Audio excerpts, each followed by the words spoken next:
Welcome back to Finweek Money Matters. Now, a business plan does not necessarily guarantee success for a small business, but coupled with a large dose of discipline and tenacity, it could prove very useful in enhancing their chances of success. Finweek looks at why this document is so important, and Riaan Steenberg, Director of Global Operations at Regenesys, and Ben Smit, Entrepreneurial Strategy Guide at Raizcorp, are with us at the desk. Gentlemen, thank you so much for joining us. Let me perhaps come to you first, Riaan, after butchering your name like that. No problem. Most instances, business plans, one would think of it as a document that you need to do in addition to other docs you need to prepare when you go and try to get funding. Is there any other purpose that a business plan serves? You know, it's interesting that you asked that, because I think at Regenesys, our business school, we tend to teach people that business plans aren't that important. And it's kind of the end of working out how to do business. So business models and business concepts are a lot more what you need to be focusing on. And then I'd agree with you, at the end it becomes documentation that you submit to a funder. So that's kind of where I like the idea that you need to bring in two business plans. We always used to joke you have to have 3 business plans, one for the bank manager, one for the taxman, and one for yourself. With all different numbers. Absolutely. Yeah, I mean, I think one of the things was very interesting. I watched one of these, one of the business schools, one of the presentations, which had Adrian Gore and Herman Mashaba, and two fascinating contrasts in terms of Herman Mashaba being the township entrepreneur. You'd think the wheeler and dealer, and then you'd have Adrian Gore obviously coming actually financial services type business. And interestingly, Adrian didn't attach a hell of a lot of value to a business plan, whereas what you thought was the less disciplined Herman Mashaba would have. He believed there was a lot in it. A lot of it comes down to personality and being able to plan it for yourself, what the role of what you're trying to achieve. Absolutely. I think in the end you have to ask yourself a basic question, which is, how do I get the money out of the pocket of the customer and into my bank account, and think that through, because a lot of people forget to do that. And that's where a business plan and a business planning process is often very useful, because it gives you a way to think about that, to sit and say, what is my mission, what is my vision, etc., etc. But it's not a statement, it's not something that you go and write, it's something you have to have the vision, you have to dream, you have to feel the mission, and then, you know, I think you're thinking through it, and that process is a lot more important. But if you're just going to pay a consultant to write a business plan, it is totally useless. Yeah, I mean, Ben, maybe throwing that to you now. I mean, you're obviously seeing a lot of these entrepreneurs coming through Raizcorp. I mean, how often are they treating the business plan as something somebody else writes and they execute? Yes, almost always. You know, so starting with what you said, you know, business plans most certainly don't guarantee success. Mostly they almost guarantee failure, because it's a document for that particular point in time. You know, it changes, we find, on a monthly basis. That's why at Raizcorp we have an 8-step process. 2 of those are a physical interview with a potential candidate. So we try and get as close to our candidates and our clients as possible and learn more. You know, things like motivation, determination, etc. don't translate so well on black and white as it does in person. So we try and get as close to the candidates as possible, and we don't call it a business plan, we call it a working plan, because it's a changing document. It sounds like business plans are really just a great way to identify where the gaps in the thinking lie and where your weaknesses perhaps as an entrepreneur are right at the beginning. Absolutely, yeah. I think you'll find that an investor will not part of their money without a very good business plan. I won't take my money out of my pocket and put it in your business unless I can see what the return will be and how you're going to get there. Okay, so I don't think we can ignore the value of a business plan as a communication tool. So that's the formal business plan as opposed to the informal business plan, which is what you do for yourself. Absolutely. Let's get into that distinction that Jessica makes, and perhaps let me throw it to you, Ben. You know, firstly, what is the difference between an informal and a formal business plan, and also give us an indication of when should you have finalized one business plan and when the other one should come into play? Yeah. Sort of as Riaan alluded to earlier, basically you need to know, who your audience is. So, if you pitch into a VC, it's going to be different to pitching to private equity. It's going to be different to pitching to a bank. A bank really just wants to know, are you going to pay them back on their terms? A PE might be more involved, so they'll have members on the board, etc. Venture capital are perhaps taking a punt on your dream and your vision, so willing to to take much more of a chance than a traditional bank. So for a traditional bank manager who gets loads of these over his table every day, he's going to look at cash flow projections, he's going to look at a solid management team, things like that, whereas someone like a VC or a PE might look at something more towards, what's the market size you're playing in, what's your particular competitive advantage, how are you going to scale your business. So they tend to become much, they're a lot less rigid in that sense. So I think those are two of the big differences between the two. Do you think that entrepreneurs, up until Riaan, I mean, do you think that entrepreneurs don't like business plans because they actually hold a mirror up to themselves about what they do or don't get right? I mean, I think that you start with a plan and it's easy because it's always got the curve that says sales do that and we'll get a payoff, etc. When they start going wrong, you never actually you don't have the dashboard type approach where you can actually go and compare. I thought I was going to be doing 10 million in sales, I'm actually doing 10,000 in sales. Well, it's that almost that mirror that gets held up to you, and we don't ever go back to revisiting what we thought we should be doing.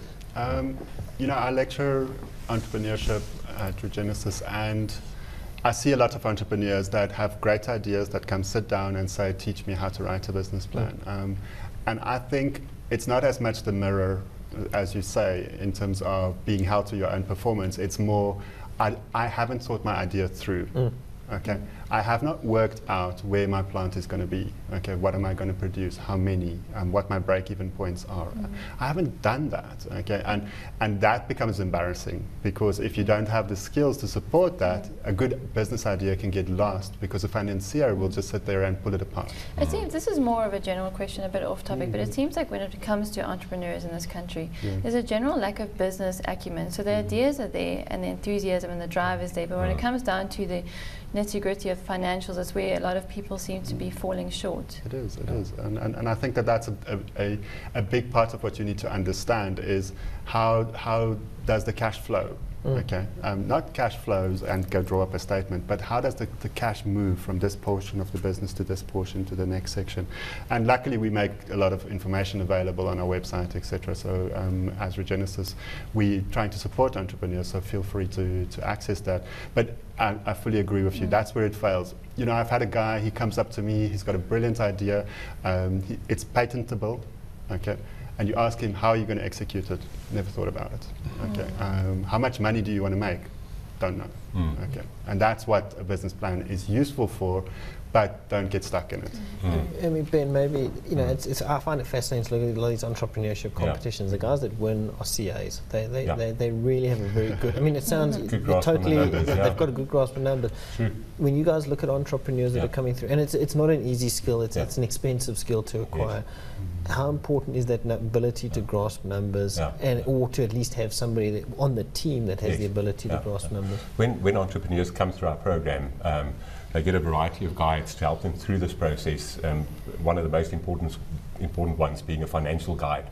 And then also at Raizcorp we have continuous learning, and one of our main focuses is really to get that entrepreneur just to start with the fundamentals and just really understand what the basic business is about, and then then we sort of try and fill in the gaps as we go along with the other elements. But we think it is fundamentally important, and the reason why a lot of CAs run businesses that without that a lot of the other components sort of are neither here nor there in some instances. But if you don't have a financial grasp on your business, you're dead in the water, you have no chance. Ben, one would also think that when one puts together a business plan, it's a vision that they've embedded onto a piece of paper. And because of that, I think there might be even greater room to overlook the risks that the business might face, or the weaknesses inherent in just the very industry that they're trying to go into. How much dusting off of the sugar coating do you have to do to bring back business plans into reality? Quite a lot, As an entrepreneur, you are excited. You're determined. You've tried to sell your weird contraption to friends and family, and this is sort of your last ditch hope. And you're pumping all the vision and the determinism and the sleepless nights into it. So a lot of times you need to bring back entrepreneurs to reality and say, listen, but on black and white, the research wasn't there, the market's not big enough. This really does not have a competitive advantage over other industry players. So unfortunately, there is a lot of that. But at Raizcorp, we really feel holding up that mirror and doing a gap analysis. and showing that to them sometimes almost saves them from themselves, because they realize I actually am not an entrepreneur, and you know, they go on to have successful other careers. Everyone's not meant to be one, and showing them that is also quite helpful. But how difficult is it? It's on this formal business plan that we've been given here, the market analysis and strategy part. How difficult is it for entrepreneurs to get a good view of a certain market, or to get numbers that they need and a feel of the market that they want to break into? You know, typically if you go to the right places, it's not hard to find. For me, it's still the emphasis lies on the business model, okay, and the market size you always underestimate, okay. You never really understand it, and you can only approximate it ever. There's good information out there, but I think for right now, you don't need to know exactly how big the market is to start your business. Okay, you need to know that you're going to have a way to address that market, and then you can size it. So it's constantly evolving, but the information is there. So you say market size doesn't necessarily have to be a major factor? No, it's not your job to really understand the market size. But if it's very limited, obviously you will fail. This is probably going to land me in a bit of hot water, but a lot of these, you know, there's a lot of competitions going around at the moment. I'm not talking about the pitching competitions, which I think are a lot of fun, because I think it does challenge people, but I think there's a lot of competition that still reward the business plan, and corporates are involved with this in quite a big degree. They're the ones that sponsor these things. It's often falling to the banks and financial services. What is the, you know, can we give some advice? Can we turn around and give some advice to the corporates around, you know, whether you are lending or creating business competitions, etc.?